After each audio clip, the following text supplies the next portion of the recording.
y'all, hey, it's your girl Talitha Cumi, and we are back with another movie review. So we had a hard time deciding between two movies that we watched.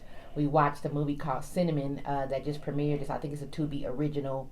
And then we watched a movie called Omission, which is another Donald Brumfield Jr. movie. So we think we're going to go with Omission, because Cinnamon just came out. We don't want to give a lot of it away. But it's a pretty good movie. So you guys. Mission's a pretty good movie. Cinnamon is a Cinnamon's pretty good movie. Yeah, it's a pretty good movie. So you guys, and it has a lot of twists in it. So you guys should go and watch it. It's starring, I can't remember her name. See, I knew I should have looked it up, but she plays Jukebox in Raising Kanan. So I can't remember her name though. But it was a pretty good movie. So anyway, we are reviewing Omission. Okay, y'all, this is take 2, finishing this video. We don't know what the heck happened the first time we were trying to finish the video, but we are talking about the movie Omission, starring Donald Brumfield Jr., Bianca Williams, Trey Chaney, and Shadow Milan. And so we were talking about the fact that we appreciated the movie. We don't want to give the storyline away of the movie, but the acting was pretty good. We talked about the fact that when casting young people in your movie or in your film, I believe that they need to be able to act and they need to be able to move the story along. But if they don't move the story along, if they have no purpose but just to say that this actor has a kid, then I don't think that you need young people. Kid can act right around that kid. Mm-hmm. They got dropped off at the daycare. Mm-hmm. They're at a friend's house for a sleepover. Right. They're at mom's. Yeah. They're somewhere else. Right. I don't think that you have to use them, especially if they're not good actors. But the storyline was kind of similar to storylines that we've seen before. But like we said, we appreciate the acting. Bobby did give us the person who actually wrote. His name is Legend. Okay, his name is Legend. And he was talking about some of the other movies that he's written before, but I don't have it. So I gave you a whole rundown a minute ago. The whole video didn't record. We don't know what the heck happened. I just don't have the juice. Yeah, this doggone video. That's why you see us in our pajamas now, because we were like really in the bed about to go to sleep. Yep. But anyway, but we wanted to go ahead and give you guys this, and so we believe that Donald Brumfield should start. What did you say about him? He should just move into like Marvel type of films, like he would write his own. Get out of the whole failure artist addicted to being a whore. Yeah. That's cool, but it's just, let's just move above it. You're a great artist and a great actor, mm-hmm. and we would personally like to see you in better roles, mm-hmm. not having to sell yourself short to some, weak storyline. Yeah, and we were talking about the friend who's always giving bad advice. I'm like, girl, you should be doing this and you should be doing that or whatever. Yeah, we're done with that like toxic shit. Yeah, we saw her in there, and she didn't really move the storyline either to me. But all in all, the acting was pretty good. Yeah, absolutely. If you can take sex scene, it had some sex scenes in it, so it was rated R. If you can take some sex scenes and a good storyline, because it had a couple of good twists in it that I wasn't expecting, you should go and watch this movie, Omission. And for me, I rated it a 3, only because I've seen the storyline before, and I would like to see some more diverse storylines. So that's why I rated it a 3. I rated it 3.5 because I like the two main characters. I think they're great. Yeah. And I'd like to see them in better roles. Yeah. But seeing them in this is cool, 3.5. Yeah, and the one guy, I don't even have it pulled up anymore, but the one guy, we've seen him. Yeah, I saw his list earlier. Stuff. When we did this earlier. Yeah. I had it, but. And his name is Chaney or something. This guy right here, Trey Chaney. I've seen him in a couple of different movies. I don't know which movies I've seen him in, but he's getting a lot of play. So I appreciate the fact that he's getting a lot of play, because he's a really good actor. So I want to see him doing some more lead roles, I think. Yeah. Shout out to Legend for doing anything, man. It's good to see black men complete projects. Yeah. So it's dope. Yep. Yes, sir. And so you guys, I wanted to say to stay tuned in again to the I Am Talitha Cumi show live with my special guest Aaron Arrington, and a special treat for you guys that you guys will not be expecting from me on the show. So hopefully you guys stay tuned in. Talk to you later. We're going to bed for real this time. For real, I will bless the Lord. Okay, bye.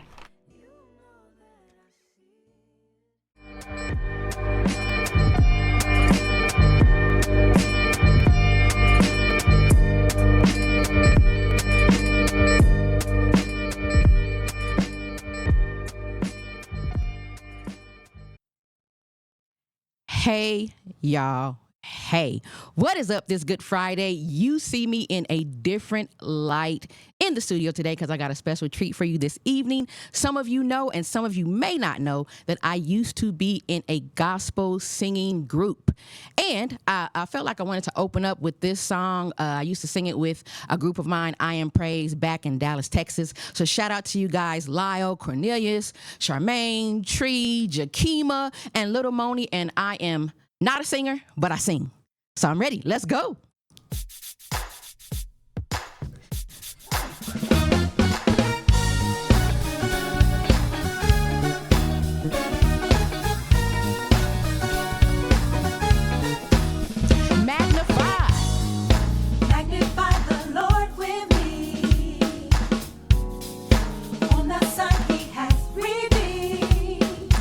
Clap your hands. Rejoice and sing. You are Lord of everything. Say, I will bless the Lord. Say, bless the Lord. Bless the Lord at all times. Say it again, I will bless the Lord. Say, bless the Lord. Bless the Lord at all times. Come on, y'all. For the Lord our God is great. Perfect Lord in all his ways. Perfect Lord in all your ways. God of mercy, Lord of grace. Lord of grace. He's Holy One, Ancient of Days. Holy One, Ancient of Days. Say, I will bless the Lord. Say, bless the Lord. Bless the Lord at all times. Say it again, I will bless the Lord. Say, bless the Lord. Bless the Lord.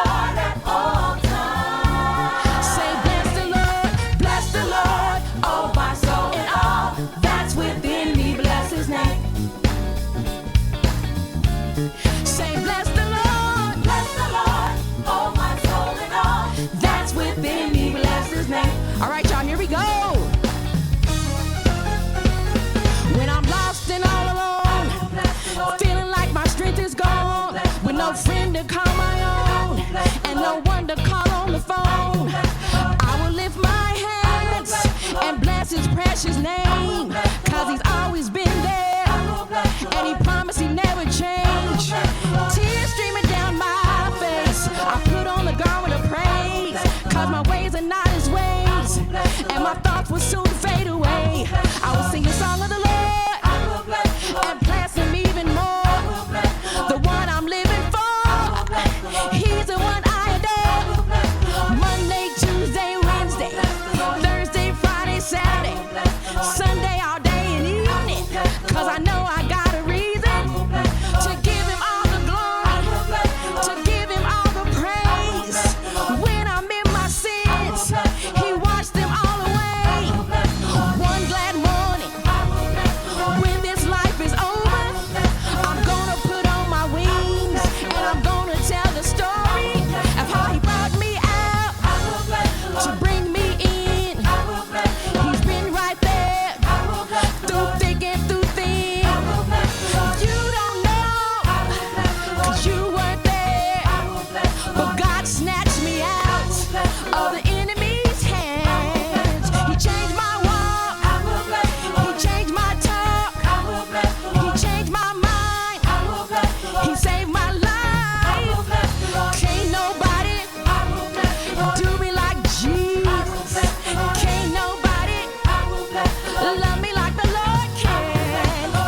for me. He has done great things for me. He has done great things for me. He has done great things for me. He has done great things for me. He has done great things for me. He has done great things for me. So I will bless the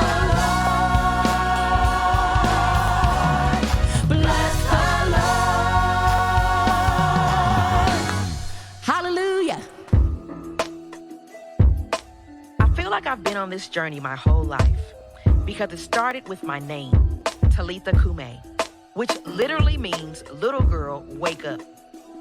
And I can't say it's been easy. There's been a lot of bumps and bruises along the way. But I believe life is all in your decision making.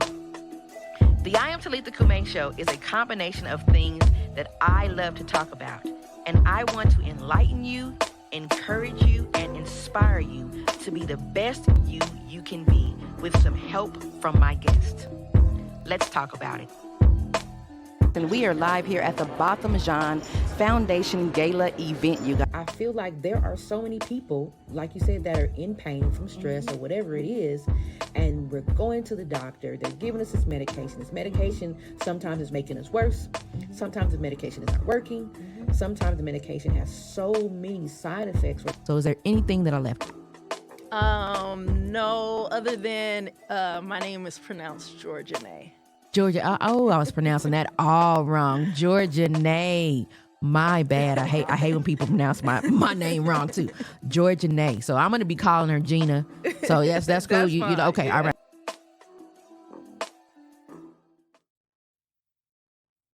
For all of you just tuning in, I want to welcome you to the I Am Talitha Cumi show on Vegas Hype Media. Thanks for joining us. And remember, you can catch us here every Friday night at 7:30 p.m. on our Food for the Soul Media Group FB page and YouTube station. Also on Vegas Hype Media's FB page and YouTube station and the Mixler app for those of you who may just want to listen to us live. Shout out to Quan on the ones and twos, keeping us looking and sounding right. Also, I got to shout out my baby, Big Bobby B, who's live in our chat room right now. Also, I have to give him an extra shout out, you guys, because it is our anniversary today. 12 years today. So I love you, baby. Here's to another 12. So I'm always talking to my guests about some stuff that you may just want to know about. And my disclaimer, as always, is these are my opinions, not fact. And some of the opinions of our guests are not always the opinions of the I Am Talitha Cumi show, Food for the Soul Media Group, or Vegas Hype Media. And if you want to weigh in, leave us a comment in the chat room on our YouTube or FB page. And please, if you are on our YouTube station right now, hit that subscribe button for me. If you're on our Facebook, please follow me and like my page and share it. Also go to my Instagram and follow me at Food for the Soul Media Group and I Am Talitha _Cumi, Cumi. So last week I had my Fourth Friday co-host, Miss Carolyn Scott, and special guest Nate Follerin. I think that's how I pronounce it. I'm sure I probably butchered it again. But she was from Gorgeous Music, so shout out to them. And tonight is our last Friday of our tribute to Black Music Month. So I wanted to take it back to where it all started and talk about gospel music and the church.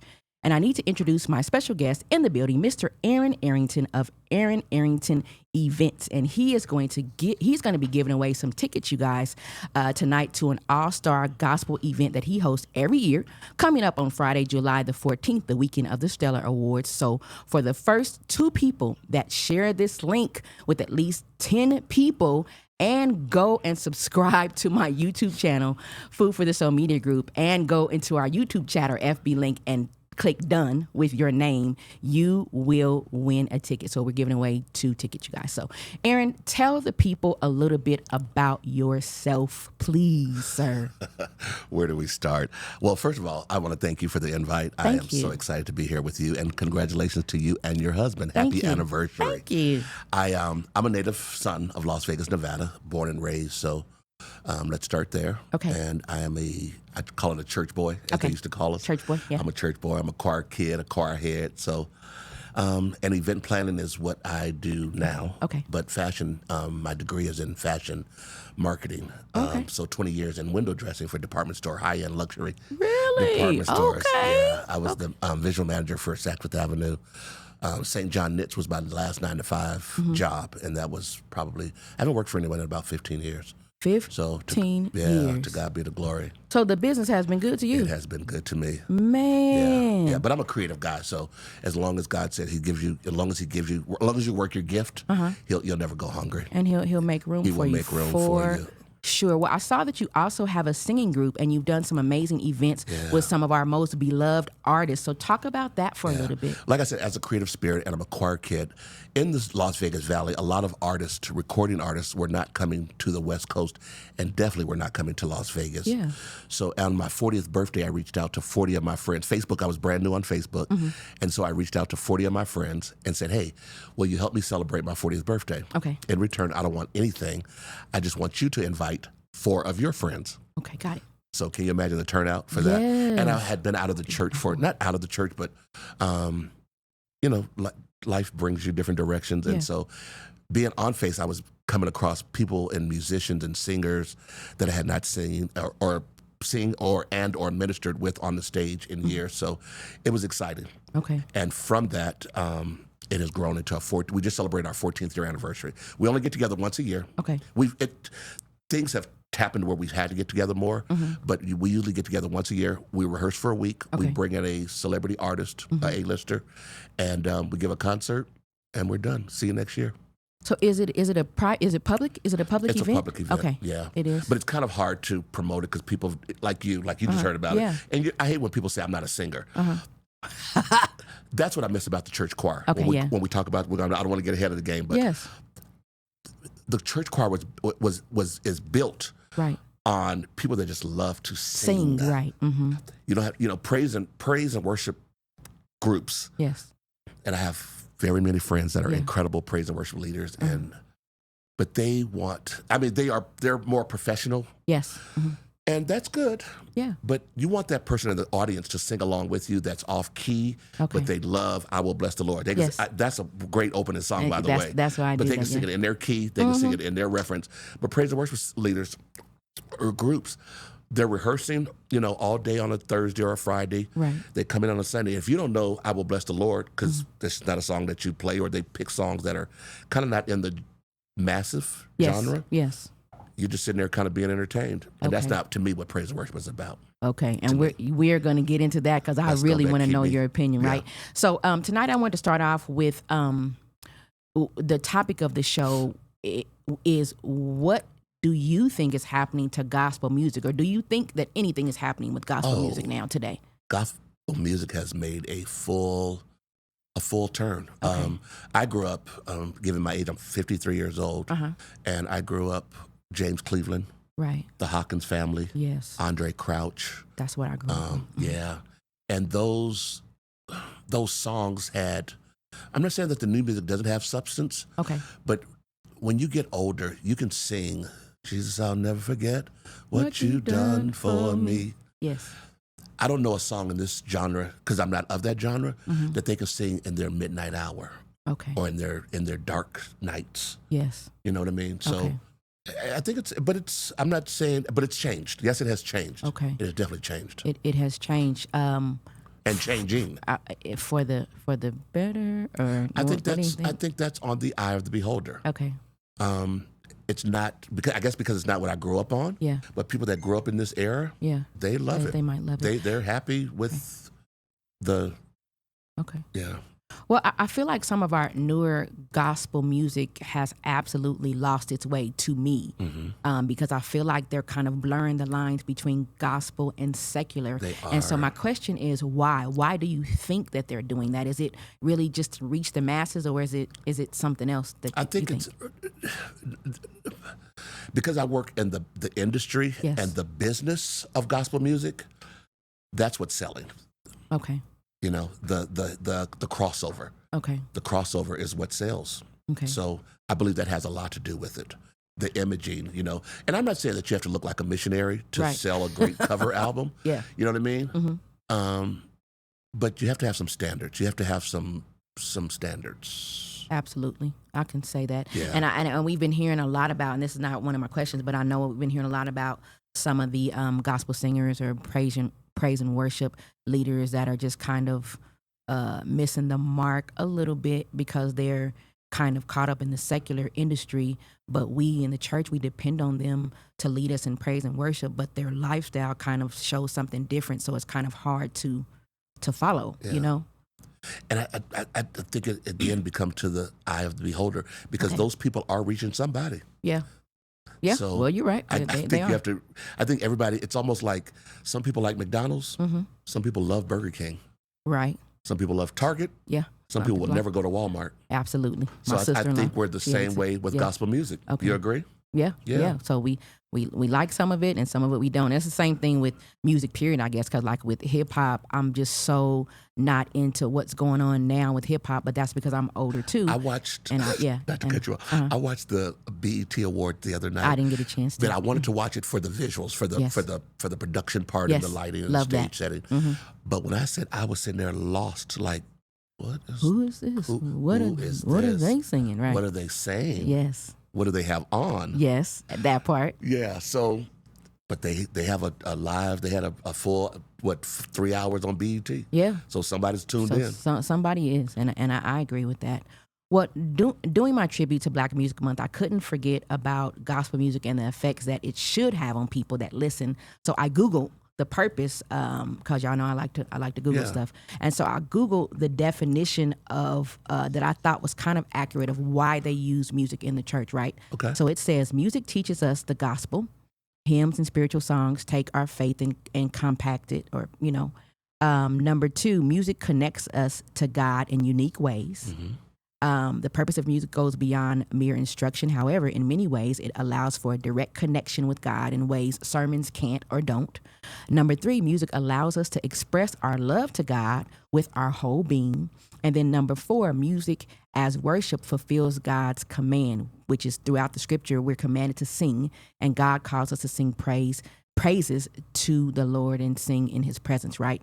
So in hearing this, do you think that we are using gospel music effectively right now, the way it was intended to be used? Listening to that description. In my opinion, yes.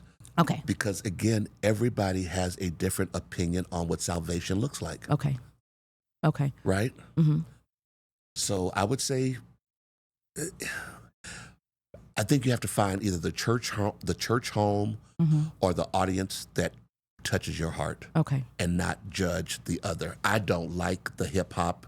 I don't even know if not like, that might not be the right word. So work with me for hip hop singers. Okay. But I don't understand it. Okay. I don't understand. Maybe because it's not meant for you to understand. It's for these young people to understand. And I'm guessing. I have guessing some older friends that love gospel hip hop. Okay. So I think you have to find it for you. Okay. And that's even being a Christian, you have to find Christ or living or walking the Christian life for you. Okay. And the reason why, and the only reason why I'm saying this is because I know that music has such an impact on the world, period. And so I just want to make sure that we are using it to its full capability to be able to do what I believe that God intended it to do. So that's just kind of where I am. Same thing with the other music that I displayed for the last 4 weeks. It's just music touches the soul, man. And there's so much healing power in music, period. And so I wanted to, talk about the gospel and the healing But power. to back off your word, yeah. When you said the world, your world is not my world. Absolutely. So it's almost like what's going on in the world of like politics and I don't care who you sleep with. I don't care. Right. That's your world. I don't care. I'm not saying I don't care, but about, if a woman wants to have an abortion, that should be her choice. Okay. So the world has choices, and I think that's really how we should look at gospel music. Okay. I think the church should not be, we should be a little bit more welcoming, because I remember when Kirk Franklin came out. Oh gosh, I was going to talk about him, sir. So I'm following you. I'm going to stay back in No. Go Go ahead. Yeah. We thought, I didn't think, but my grandparents was like, stop. Oh my God, You just can't sing that on, because on Youth Sunday, no. Right. But look at Kirk Franklin now. Right. So. I'm gonna bring him up again next. So let's talk about that. Okay, I'm following your lead. But here's our first spotlight artist of the evening, and her name is Nia Cotton. Nia Cotton was born into music with her dad as an original Richard Smallwood singer, and her mom as a professional drummer. I think it's Nia, was designed to find music as a way to communicate. Nia began singing at age 2 in her church youth choir and has never looked back. Nia continued her journey in the arts at a young age, acting and dancing in several plays under the direction of Mike Malone and Debbie Allen. While in her church youth choir, Nia sang behind several artists from Yolanda Adams to Michael Jackson. Nia graduated as a salutatorian from Duke Ellington School of the Arts High School in Washington, D.C., as a dance major in 2000, and later graduated from Hampton University with a BA in vocal performance in 2004. She is now a worship leader and creative director at Trinity Church in Cedar Hill, Texas, where she serves faithfully. Nia and her husband, Roy, are the proud parents of 3 amazing, hilarious children, Eric Stone and Nia Jade Cotton, and reside in the Dallas-Fort Worth area. I just had to read all of that. But she has a new song called I've Decided, and all the way from Dallas, Texas, here's Nia Cotton with Lift Him Up. You ready? Let's go. Everybody clap your hands. Everybody clap your hands. Yeah. How to reach the masses, men of every birth. For an answer, Jesus gave the key. And I, if I be lifted up from the earth, will draw all men unto me. Clap your hands. Let me see you clap your hands.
Yes, we were in here enjoying Naya. Yeah. And we are back. If you just joined us, it is My your girl, God. Talitha Cumi, and I am here with my special guest, Aaron Arrington, and we are talking about gospel music. So having a musical background, what do you think about the music industry as a whole? Like, we've been discussing it all month, and I'm wondering, should gospel music even be included in the music industry, or should it just have been confined to the church, like just for us, for praise and worship? So you think that it should have? Okay. It's music. Okay. Like Edwin Hawkins, the great late Edwin Hawkins, I got to meet him the latter years of his life. Okay. And of course, he's the writer of Oh Happy Day. Mm-hmm. He wrote that in 1969, the year I was born. Okay. And he was exorcised from the church because Oh Happy Day was played in the clubs. And that was in 1960. I remember that. So it's music. Okay. And that man has lived off that song because it's in commercials, it's in movies, so it's still spreading the gospel. Okay. It might not be, I'm not saying I don't know about a James Cleveland, but James Cleveland, because he's more of a traditional guy, and Edwin's music, or like Edwin and Edwin Hawkins and the Hawkins family and Andre Crouch, their music was a little bit more contemporary. They got more play on it. But on the crossover part. Do you think, though, that it's with the crossover, though, it kind of got muddy as far as possibly gospel singers having to do too much to be able to be accepted and even played in the club or somewhere else? Kind of just having to. I believe as an artist, when you have God in you, you know the cross lines. So even if you're in the club and you know Christ, right? Something about the word, something about that gospel music will pierce your heart. Okay. I can agree with that. I love house music. Yes. So I remember back in the day, there's a in my early 20s when I was in college, there's a that just make and it almost becomes like religious because it's just you know house music. Yeah. Something about that undertone beat that is just like revolutionary, like revival to me. But that could be just to me. Right. You're right. And so it basically is just kind of, like you said, let the music take you wherever it takes you as an individual. Yeah. Well, do you feel like then? So here's another question, because you're knocking on my stuff down. Do you think that you should be anointed to sing gospel, or does it matter? It does matter. Okay. Yeah, you don't have to be, but it matters. Okay. What's the difference? What difference do you see? Like, say, because you do sing in churches and you perform in concerts, what difference do you see in somebody that is anointed and somebody that is just singing? In gospel and gospel music, there's a feeling. Okay. That's an emotion, and if you're connected to me, to the upper power, you can feel somebody that's performing, okay, and somebody that's ministering. Got it. And ministering comes with anointing. Yeah. To me. And so pause right there. Then a question: what do you think about Fantasia? Anointed. I believe so too. Anointed. It doesn't matter what she's singing. Even if she's singing about sleeping with somebody else, I mean, she feel just the anointing. Her voice is just piercing, and you can hear it. Leandria Johnson, since we're calling names. Yes. Oh my gosh, I love Leandria. People be hating on Leandria. They be hating on her. Whatever her journey, whatever her life journey, she's real. She puts it out in front of people. But you cannot tell me that woman does not love the Lord. The Lord, I agree. And you can't tell me her voice is not anointed. Oh my gosh, anointed. When she came in that Sunday's Best in her flip flops, I'm anointed. Like, what is this girl? What? It gives you goosebumps. Yes, absolutely. It gives you goosebumps. So that's anointing. Okay. Right? Yeah, I absolutely. And I wasn't going to name names, but those two are very good examples. I agree with Fantasia. It's so funny because I wanted to bring her here for it was called Praise in the Park, but I wanted Fantasia to be my special guest because she's a church girl. PK, yeah. But I didn't want to do if she wanted to do maybe two of her R&B songs, but my committee and some elders and they were like, that's crossing the line. But that's how I think. People aren't running to church. People aren't knocking on the church door anymore. if we're in the same, we had to go to church. Our mothers, our parents had to. We're not sleeping in on Sunday morning. My dad used to bang on the door, and I'm like, Daddy, come on. He's like, everybody in this house is going to church. Get ready in 5 minutes. I'm like, Daddy, I don't want to. No, What? Those mothers and those grandmothers don't live. Yeah, they don't exist anymore. They're not here anymore. And that brings me to another thing too, though, because like I was talking to my aunt who is an elder, and they were talking about her dress, and I'm like, to me, Fantasia can have on, because she wears, her bodysuits and stuff like that. Yeah. I don't care what this woman has on when she sings. The anointing. I'm not looking at her outfit. I am listening to those words, and they're piercing my heart. So I feel like she is a prime example of somebody who crossed over, but you can see God all in that woman. Yeah. All in that woman. All in it. And it doesn't matter what she sings. Yeah. It doesn't matter what she sings. And then I'm sure you've seen singers that are, throwing their hair and all that. And no oil. Yeah. I mean, just you sitting there like like I'm doing my thumbs. Like what? All righty. Who let you in? All right. And we're done.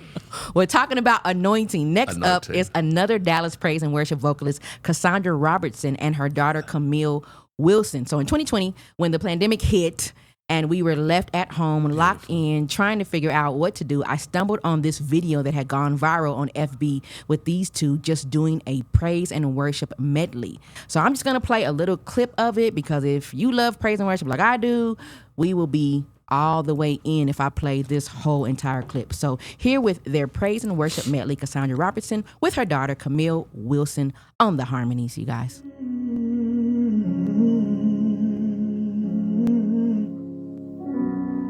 I am guilty,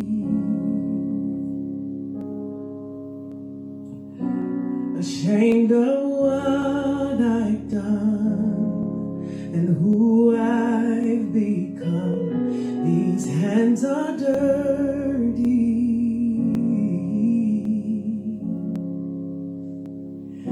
How dare I lift them up to the Holy One.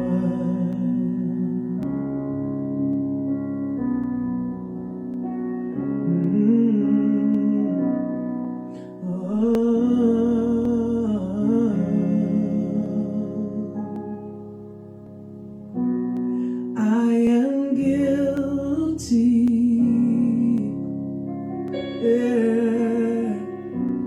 Ashamed of what I've done and who I've become. These hands are dirty.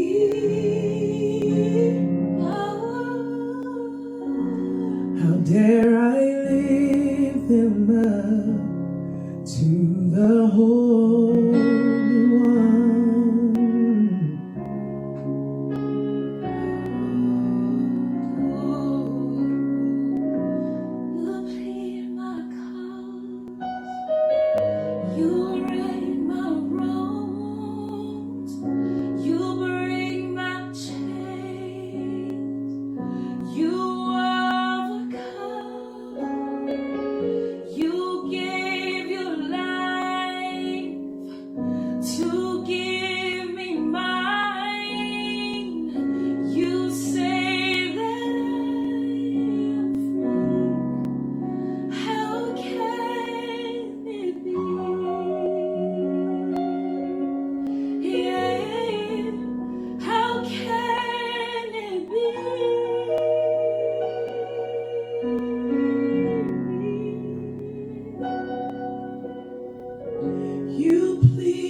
OMG.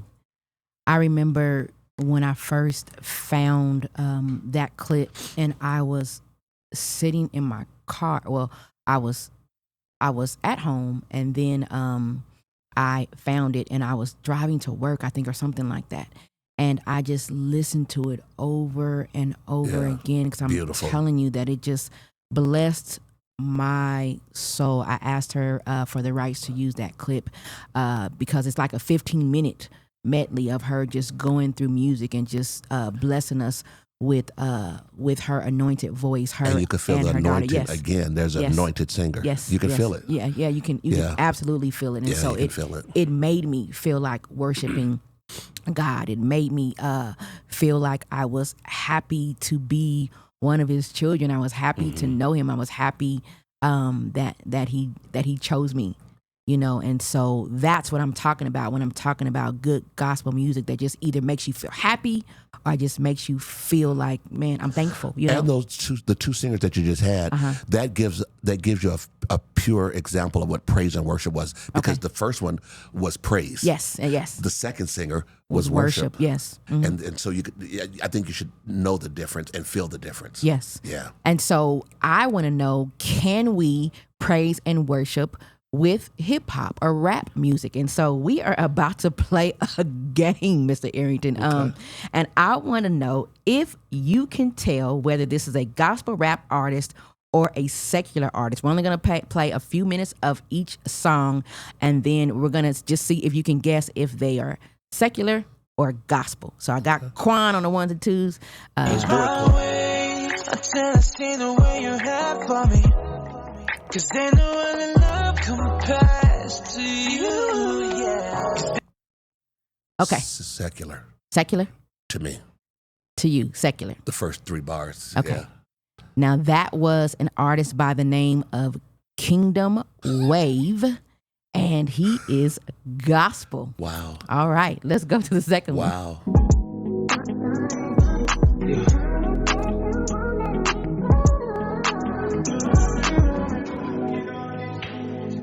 Time after time I tell you why again. Why won't you let me live? Okay, secular or gospel? I guess it's the beats that's getting me. Okay. So why can't you let me live? I would say secular again. Okay. Secular. That was Chris Brown. So you were absolutely right on that one. Okay, play this next one for me.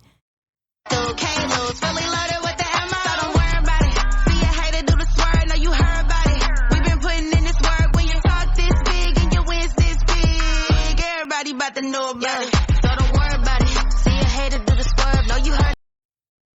Okay. I think I'm trying to the word. It goes to the words again. Okay. Something about the swerve, or okay. I don't. Do you know I can't. Yeah. So have you heard about it? Secular or? It sounds secular to me. Okay. That was a gospel song by a group called Wandy and Portia. They're two. But I think it's the words that I'm trying to figure. They're too good. Yeah, that's why I was trying not to give it away, but yeah. So, but just based on the music, it sounds secular to you. Oh, okay. Yeah, you about to just hit swerve, it. You was about to hit it a little bit. Yeah, all right. And I don't. To me, that I don't. Let's go with the next one. Yeah, come on, Paul. I've been through a lot, but I'm still flirty.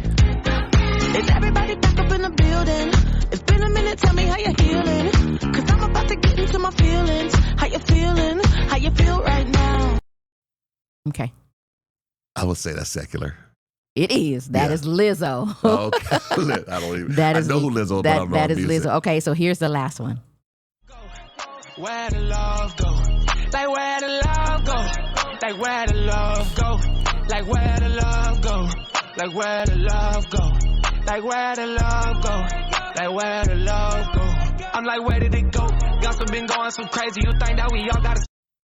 I would say gospel.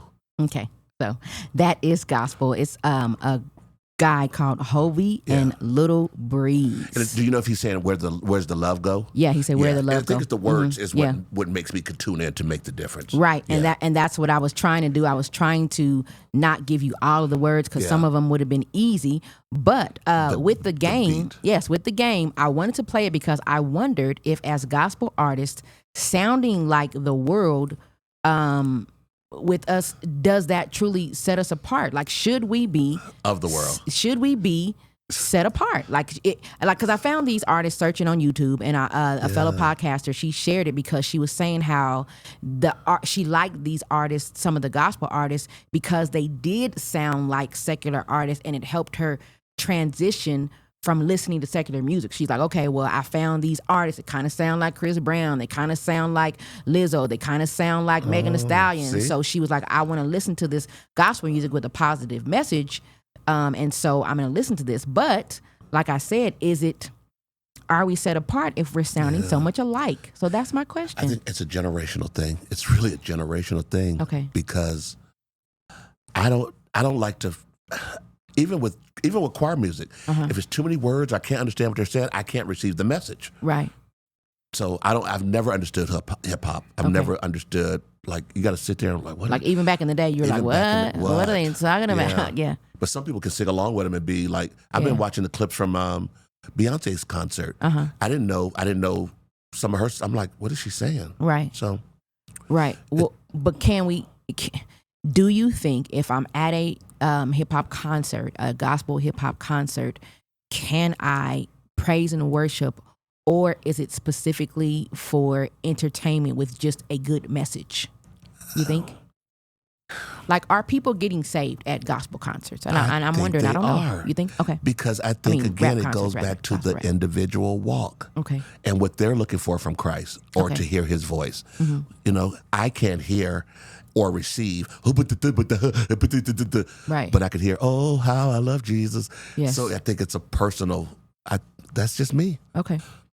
Okay, and I'm wondering, and I don't know if Quan, if you want to get on this, because I know you're probably dying to say something, because I know that you did gospel hip hop, I believe, and you know gospel hip hop artists because you have a lot of them on your show. So, what do you think the difference is, and are we reaching people with that music? Oh, you're definitely reaching people with it. Okay. Yeah, I used to put on Christian hip hop events all the time, and we would see people change, and people give up their drugs and stuff on the stage and on the altar and stuff like that. So you see that a lot. So yeah, I mean, it's reading to totally different people that you might not be able to reach, you know, and pastors might not be able to reach them, but they can relate. They can relate to Christian hip hop. Okay. But yeah, sometimes you can't really tell the difference, and I don't care if I can't really tell the difference with the beat. Yes. Like, the beat's going to sound the same, but when you dig into the lyrics, are you sounding too much like them? And then is your lifestyle too much like them? Absolutely. And that's when it gets a little tricky right there. Okay. Is when their lifestyles, you're not doing much different. Yeah. Like, you're still smoking weed and you're still drinking all the time. It's got to match up. You don't look any different than the world. So why even be a Christian artist? And a lot of people get into it because maybe there's more open doors in those industries. Yeah. Because there's millions of churches in the country that people can go to and get a fan base off of by saying, I'm a Christian rapper. Yeah.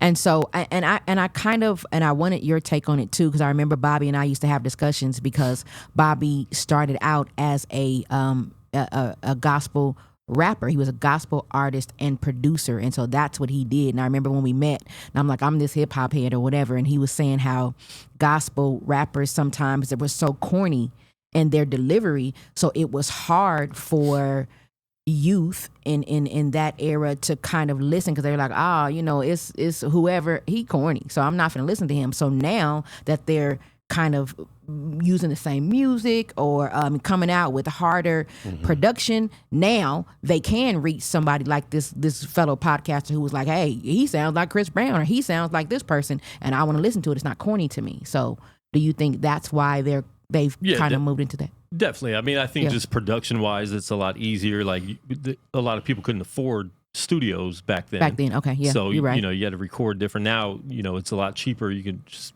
plug in a mic to your computer and it's good quality. Yeah. But yeah, I mean, we talked to a artist, Chili Chill from Gospel Gangsters. That was the first album that I was able to actually show my friends in high school. Yes. That this is Christian rap. Gangsters. Yeah. And we just had him on the show a couple last week. And that was the first time, because I grew up a Christian, and I loved hip hop. So I would try to listen to Christian hip hop. And it was corny. There was a lot of people that were corny. There was some good stuff. It was just hard to find because there wasn't the internet. Right. You had to go to the Christian bookstore, and maybe they had a couple CDs, and the ones they had, they were just corny with it. And so when that album came out, I was able to actually play that, and my friends be like, "Oh, yo, who's that? That's dope." And then it's like, no, it's gospel. It's gospel rap. And so it took a long time for that to come about. And now the quality, I would argue that the quality by Christian artists is better because their content is actually speaking life into something. People, as opposed to just rapping about the drugs they're taking and drinking and all that stuff. So I mean, it's the skills are right there. Yeah. Do you remember DC Talk? Yeah, that's some of the corny. It was hard, but I would listen to them because that's all there was. Yes, absolutely. I remember them. And so when they came out, I'm like, who are these people? And I didn't really get into it, but I wasn't into gospel music at all. You know who I like with the way they're what's the word I'm on? They're building the gap is Erica Campbell. I love what her and her husband their beats, their words, their lyrics. It's just kind of a feel all right, which makes you. So I mean, everybody can't be them, but I just think I like their presentation on how they're crossing over. And I think that it's it makes sense because her husband Warren Campbell is an R&B. He's just a producer. Period. So he's produced for R&B artists. Hip hop artist, and now producing for his wife. He's able to do the production well enough to where she's able to reach some of the younger people, and she still has us older heads who are like, okay, kind of vibing to her music, a little bit. Like I remember when she came out with "You Love God, I Love God" or whatever, and I was like, oh, okay, that's cute. That's cute. It's hip I kind of hop. like It's that. cool. Yeah. Everybody can sing along with it. And It's some of not your offensive. some of your mothers in the church was like, I love God. You love. Yeah. See, that's a great representation, I think. I agree with that. So. I agree with that. And so, in the sense then, so from Quan and Aaron, I hear you saying that we're set apart by our lifestyle, one, and then we're set apart by our lyrics and what we're talking about. So even if the beat sounds jazzy and I want to kind of snap my feet to it or snap my fingers to it or whatever, once you start talking or rapping, what comes out of your mouth should be pointing in God's direction, even if it's not talking about God specifically, as far as not a praise and worship type of song, as long as it is as long as it's talking about kingdom, and no matter what, music is leading you into something. So you're bobbing to the beat, right? Yeah, and it doesn't matter what beat you're bobbing to. Okay, the lyrics are going to lead you to where you're going with that beat. The message has to make sense. Yeah, and a lot of times people are saying you're nodding your head because you're agreeing. Yes. And so what are you agreeing to? Right. You're agreeing to what whatever lyrics they're are you saying. agreeing to? Exactly. Okay. So what road is that going to take you down? You're right. Yeah. Now that makes me feel bad because sometimes I still love hip hop and I'm bobbing my head to something that I probably shouldn't be bobbing my head to. Because I'm like, what? Yeah, what are they talking about? Yeah, and I do too. I'm like, oh, okay, you should not. I mean, it depends on what type of. But if you like, some people just love music, right? And I do. I'm a lover. I'm a lover of music. Takes any away from your sanctification or your belief system. Yeah, you just love music, right?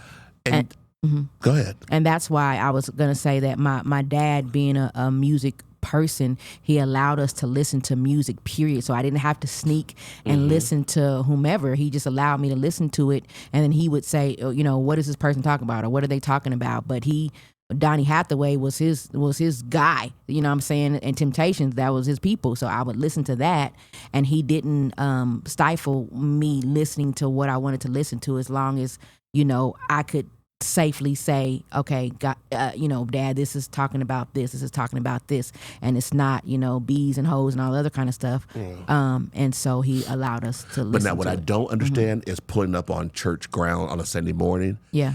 and Mary J is playing, and you're getting ready to go into, I don't even see how you can praise and rap. worship. You can't. Have you ever come across that? You can't. I absolutely have. And I'm absolutely have. I mean, and they I'm have like, it on 10. Like, and I'm like, yeah, like no, ma'am, no, sir. Wow. So not judging, but it's just kind of like, well, because I feel like when you're about to come into the house of the Lord, it's just like an athletic game or something like that. I got to get my mind right because I'm about to compete in this game. And so if I'm going into the house of the Lord and I'm about to sing praises, or I'm just about to listen to the word, I shouldn't be listening to Mary or Lil Wayne or whomever it is when I'm coming into the house of the Lord. So I don't feel like that. I feel like there's a time and place for it, and if that's your thing, do your thing or whatever. But but I agree with you. Yeah. I'm not listening to that while I'm pulling up on 10 with it. What in the world? And then I'm gonna come in there and sing about, oh, how I love no, ma'am, no sir. So. But I can agree with that. So you guys have given me an earful. I felt like this. I just kind of wanted to play devil's advocate for a little bit because I do feel like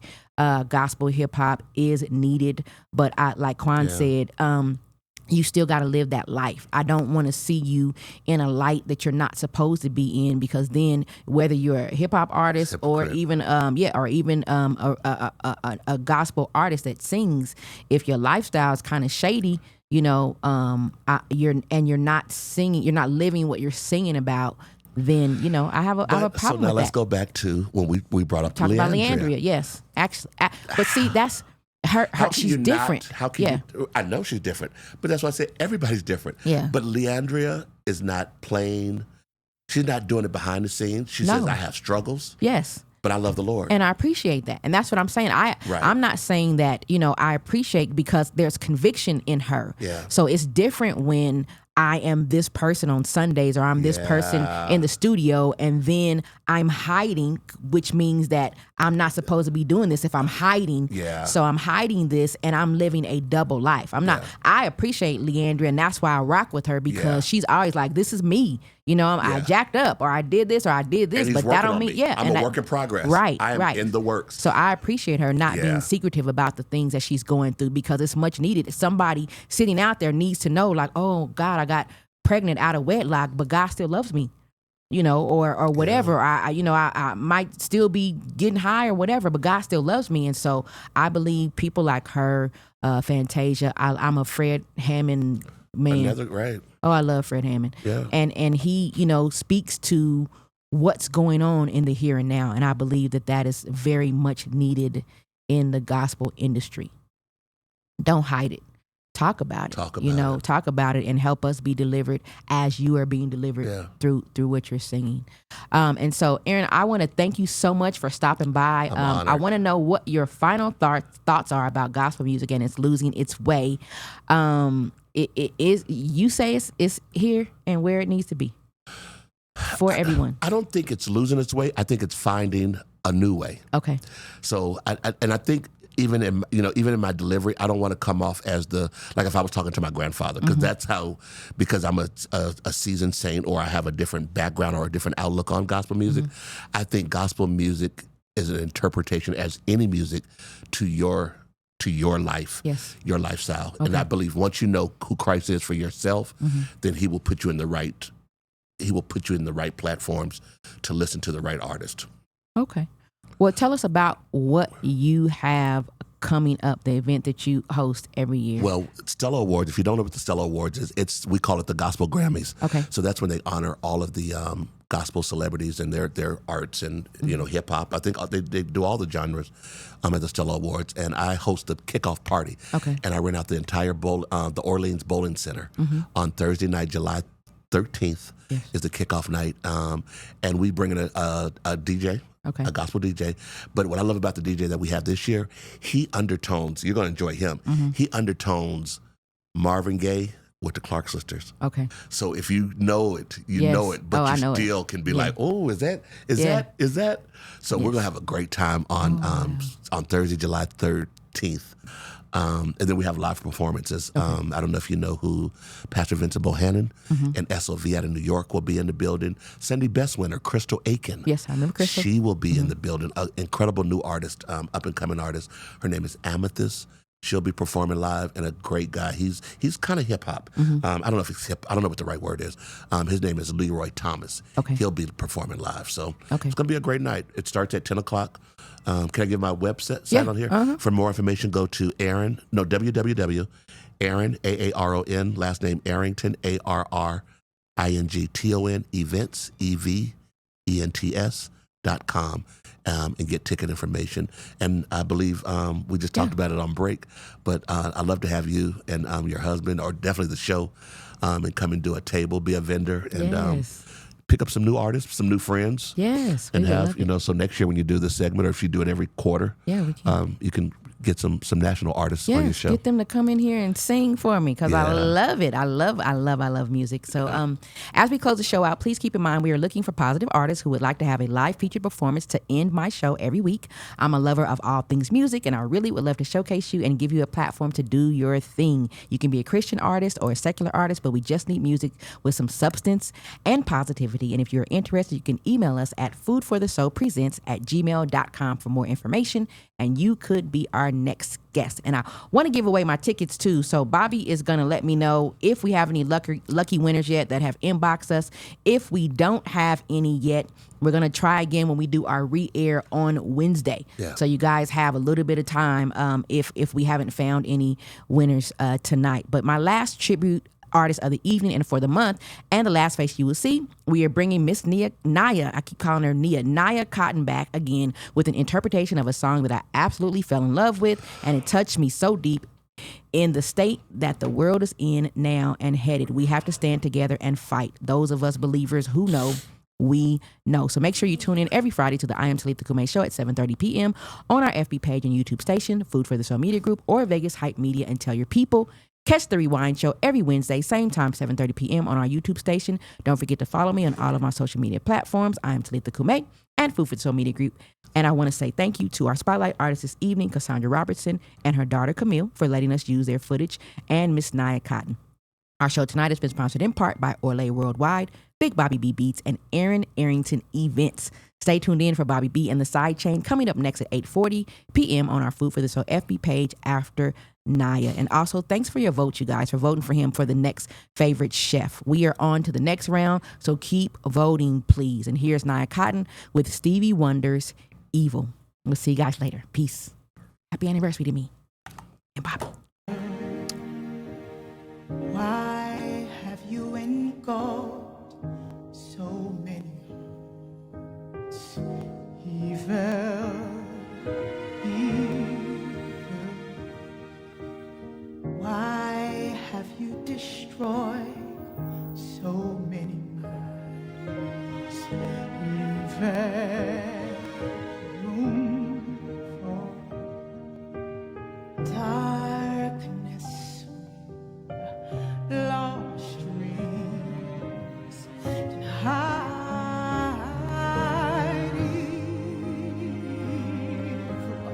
Why do you infest our purest thoughts with hatred?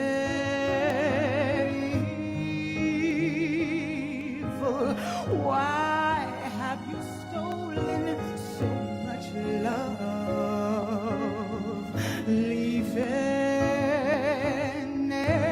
everyone's emotions lost and wandering free?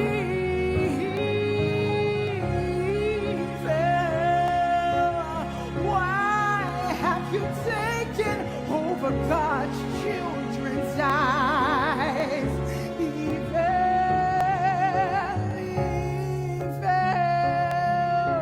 Before they could really grow to see that your way is not the way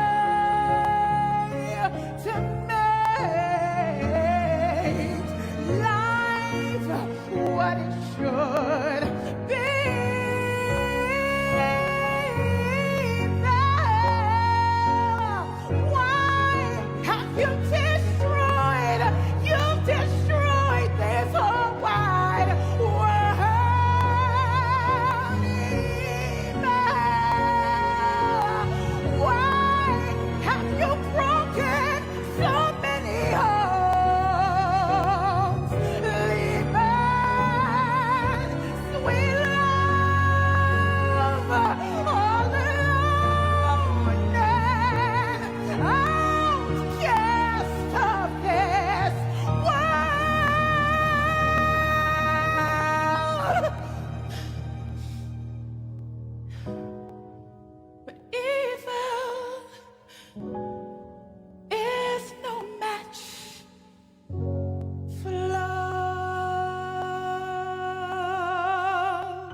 It's your neighborhood friendly cook, Big Bobby B. Today we're gonna make a biscuit sandwich of leftovers. Chicken, cheese, eggs, and some beautiful biscuits I made yesterday.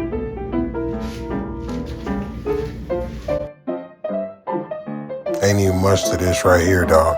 We're gonna take these boiled chickens that we boiled the other day, and we're gonna chop up one of these chickens. Take the bone out. Voila. Season it up in a bowl real good with the stuff that you like, and then just quickly fry it in a pan. That's it. Chili.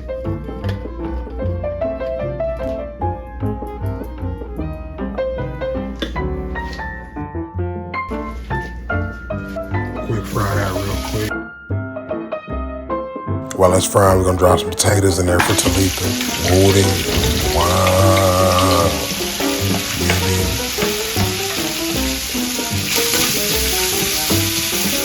Right at the end, we're gonna throw it.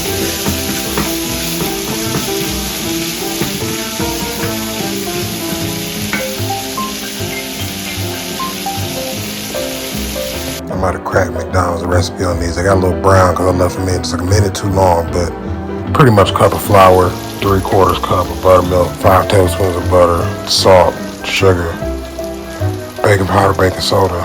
Oh, it came out beautiful, man. We're gonna toast them up real quick and throw some cheese on it. Throw some cheese on it.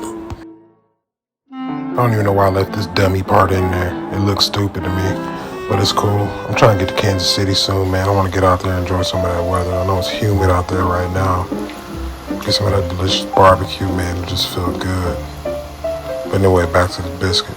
So we're gonna put some cheese on it, like I said, and then the egg, and then the meat. While it's chicken frying up, we'll crack these taters for Letha. Obviously, they'll get spices that I like on them. Let's crack these eggs. A little olive oil. Pan's super hot, so this might not even work. I don't even use this pan for eggs, but I'm gonna do it because I'm trying to do this fast, and I want to do a couple of eggs at one time instead of cooking that little one right there. So we'll flip those and make it. These biscuits taste